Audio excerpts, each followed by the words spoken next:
This is Sherry from Jean Barnett Trail Memorial Library coming to you with Chapter 9 of Persuasion. Captain Wentworth was come to Kelly Lynch as to a home, to stay as long as he liked, being as thoroughly the object of Admiral's fraternal kindness as of his wife's.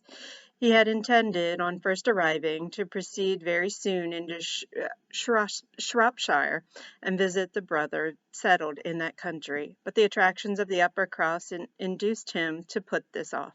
There was so much of friendliness and flattery and everything most bewitching in his reception there. The old were so hospitable, the young so agreeable, and he could not but resolve to remain where he was, and take all the charms and perfections of Edward's wife upon credit a little longer. It was soon Uppercross with him almost every day. The Musgroves could hardly be more ready to invite him than he to come, particularly in the morning when he had no companion at home, for the Admiral and Mrs. Croft were generally out of doors together, interesting themselves in their new possessions, their grass, their sheep, and dawdling about in a way not endurable to a third party, or driving out in a gig lately added to their establishment. Hitherto there had been but one opinion of Captain Wentworth among the Musgroves and their dependencies. It was unvarying, warm admiration everywhere, but his intimate footing was not more than established. When a certain Charles Hayter returned among them, to be a good deal disturbed by it, and to think Captain Wentworth very much in the way. Charles Hayter was the eldest of all the cousins, and a very amiable, pleasing young man, between whom and Henrietta there had been a considerable appearance of attachment previously to Captain Wentworth's introduction. He was in orders, and having a curacy in the neighborhood, where residence was not required, living in his father's house only 2 miles from Uppercross, a short absence from home, had left his fair one unguarded by his attentions at this critical period, and when he came back he had the pain of finding very altered manners, and of seeing Captain Wentworth. Mrs. Musgrove and Mrs. Hayter were sisters.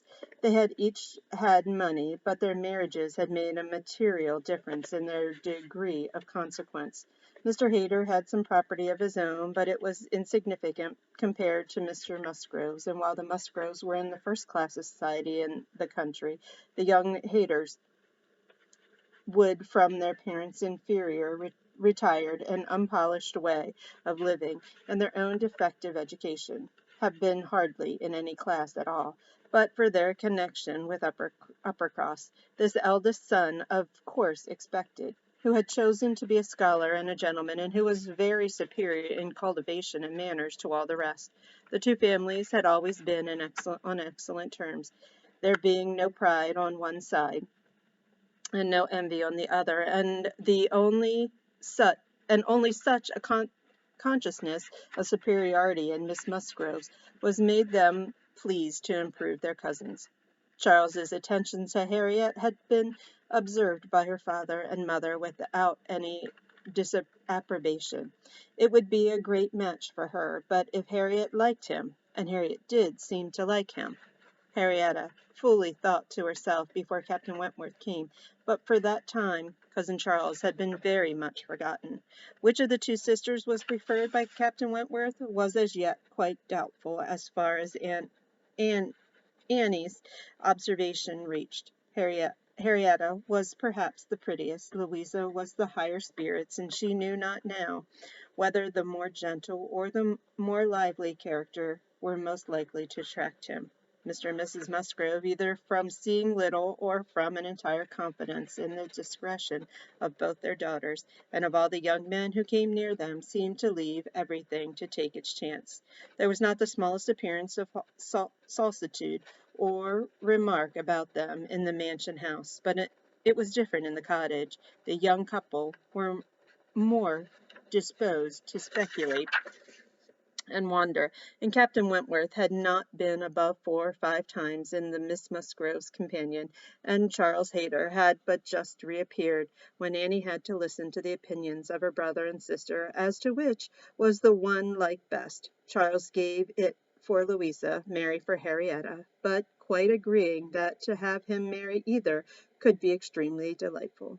Charles had never seen a pleasanter man in his life, and from what he had once heard Captain Wentworth himself say, was very sure that he had not made less than £20,000 by the war. Here was a fortune at once, besides which there would be the chance of what might be done in any future war, and he was sure Captain Wentworth was likely a man to distinguish himself as any officer in the navy. Oh, it would be a capital match for either of his sisters. "Upon my word it would," replied Mary. "Dear me, if he should rise to any very great honours, if he should ever be made a baronet, Lady Wentworth sounds very well. That would be a noble thing indeed for Henrietta. She would take place of me then, and Henrietta would not dislike that. Sir Frederick and Lady Wentworth, it would be but a new creation. However, I never think much of her new creations." It suited Mary best to think Henrietta the one preferred on the very account of Charles Hayter, whose pretensions she wished to see put an end to. She looked down very decidedly upon the Hayters, and thought it would be quite a misfortune to have the existing connection between the families renewed, very sad for herself and her children. "You know," she said, "I cannot think him at all a fit match for Henrietta, and considering the alliances which the Musgroves have made, she has no right to throw herself away. I do not think any young woman has a right to make a choice that may be disagreeable and inconvenient in the principal parts of her family, and be giving bad connections to those who have not been used to them. And pray, who is Charles Hayter? Nothing but a country curate, a most improper match for Miss Musgrove of Uppercross." Her husband, however, would not agree with her, for besides having a regret for his cousin Charles Hayter, was an eldest son, and he saw things as an eldest son himself. Now you are talking nonsense, Mary," was therefore his answer. "It would not be a great match for Henrietta, but Charles was a very fair chance, through the Spicers, of getting something from the bishop in the course of a year or two, and you will please to remember that he is the eldest son. Whenever my uncle dies, he steps into pretty very pretty property. The estate in Winthrop is not less than 250 acres, besides the farm near Taunton, which is some of the best land in the country. I grant you that any of them but Charles would be a very shocking match for Henrietta, and indeed it would not be he is the only one that could be possible, but he is a very good-natured, good sort of fellow, and whenever Winthrop comes into his hands, he will make a different sort of place of it, and live in a very different sort of way, and with that property he will never be contemptible man, good freehold property. No, Henrietta might do worse than marry Charles Hayter. If she was him, and Louisa can get Captain Wentworth, I shall be very well satisfied." "Charles may say what he pleases," cried Mary to Anna, as soon as he was out of the room, "but it would be shocking to have Henrietta marry Charles Hayter. A very bad thing for her, and still worse for me, and therefore it is very much to be wished that Captain Wentworth may soon put him quite out of her head, and I have very little doubt that he has. She took hardly any notice of Charles Hayter yesterday. I wish you had been there to see her behaviour. And as Captain Wentworth's liking Louisa as well as Henrietta, it is nonsense to say so, for he certainly does like Henrietta a great deal the best. But Charles is so positive. I wish you had been with us yesterday, for then you might decide between us, and I am sure you would have thought as I did, unless you had been determined to give it against me.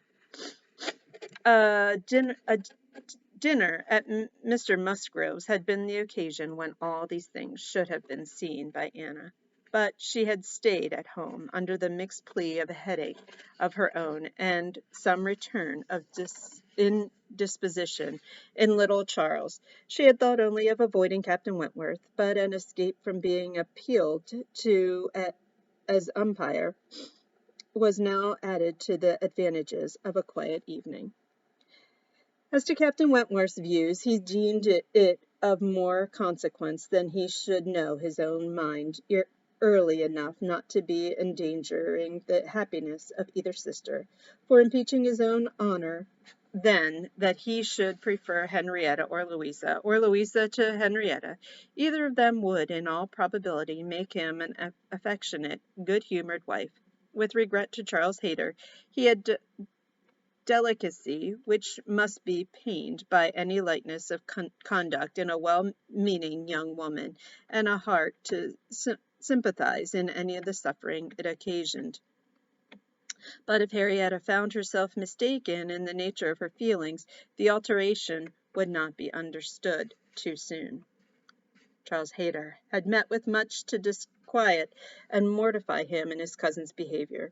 He had too old a regard for him to be so wholly estranged as might in two meetings extinguish every past hope, and leave him nothing to do but to keep away from Uppercross. But there was such a change as becoming very alarming, when such a man as Captain Wentworth was to be regarded as the probable cause. He had been absent only 2 Sundays, and when they parted, had left her interested even in the height of his wishes, in his prospect of soon quieting his present curacy and obtaining that of Uppercross instead. It had then seemed the object of nearest her heart. Then Dr. Shirley, the rector, who for more than 40 years had been zealously discharging all the duties of his office, but was now growing too infirm for many of them, should be quite fixed on engaging a curate, should make his curacy quite as good as he could afford, and should give Charles Hayter the promise of it. The advantage of his having to come only to Uppercross instead of going 6 miles another way, of his having in every respect, a better curacy, of his belonging to their dear Mr. Shirley, and of dear good Dr. Shirley being relieved from the duty which he could no longer get through without most injurious fatigue, and had been a great deal, even to Louisa, but had been almost everything to Henrietta. When he came back, alas, the zeal of business was gone by. Louisa could not listen at all to this account of a conversation which he had just held with Dr. Shirley. She was at a window looking out for Captain Wentworth, and even Henrietta had at best only a divided attention to give, and seemed to have forgotten all the former doubt and solicitude of the negotiation. Well, I'm very glad indeed, but I always thought you would have it. I always thought you sure. It did not appear to me that, in short, you know, Dr. Shirley must have a curate, and you had secured his promise. Is he coming, Louisa? One morning, very soon after dinner in the Musgroves, at which Anna had been present, Captain Wentworth walked into the drawing-room, and at the cottage, where were only half and little invalid Charles, who was lying on the sofa. The surprise of finding himself almost alone with Anna Elliot deprived his manners of their usual composure. He started and could only say, "I thought the Miss Musgroves had been here. Mrs. Musgroves told me I should find them here," before he walked to the window to recollect himself and feel how he ought to be behaving. "They are upstairs with my sister. They will be down in a few minutes, I dare say," had been Anna's reply in all the confusion that was natural, and if the child had not called her to come and do something for him, she would have been out of the room the next moment and released Captain Wentworth as well as herself. He continued at the window, and after calmly and politely saying, "I hope the little boy is better," was silent.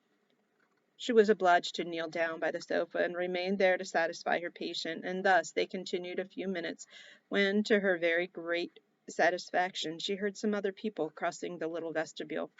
She hoped, on turning her head, to see the master of the house, but it proved to be one much less calculated for making matters easy, Charles Hayter, probably not at all better pleased by the sight of Captain Wentworth than Captain Wentworth had been by the sight of Anna.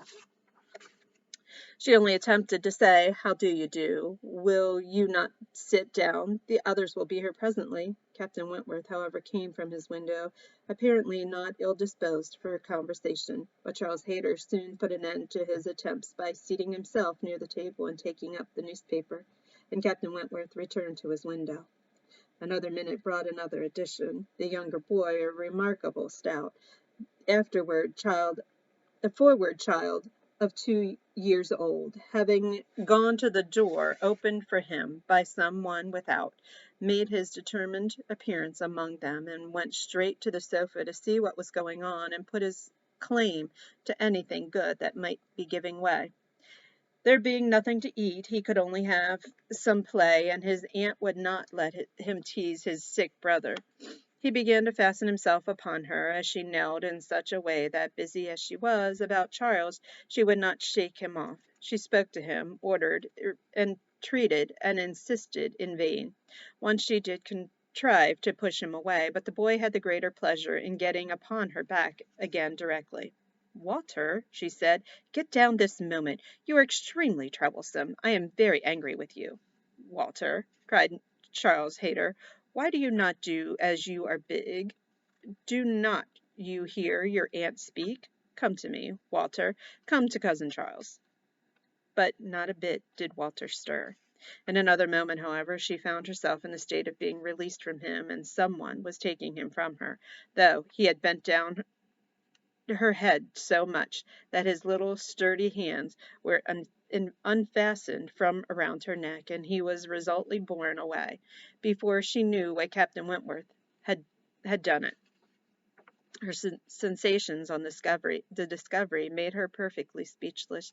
She could not even thank him. She could only hang over little Charles with some disordered feelings, his kindness in stepping forward to her relief, the manner, the silence in which it had passed, the little particulars of the circumstance, with a conviction soon forced on her by the noise he was studiously making with the child, that he meant to avoid hearing her thanks, and rather sought to testify that her conversation was the last of his wants, produced such a confusion of varying, but very painful agitation, as she could not recover from till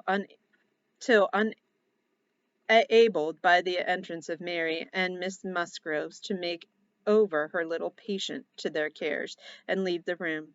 She could not stay. It might have been an opportunity for watching the loves and jealousies of the four. They were not all together, but she could stay for none of it. It was evidenced that Charles Hayter was not well inclined towards Captain Wentworth.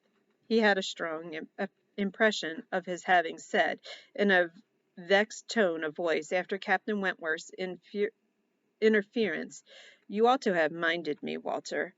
I told you not to tease your aunt," and could comprehend his regretting that Captain Wentworth should do what he ought to have done himself.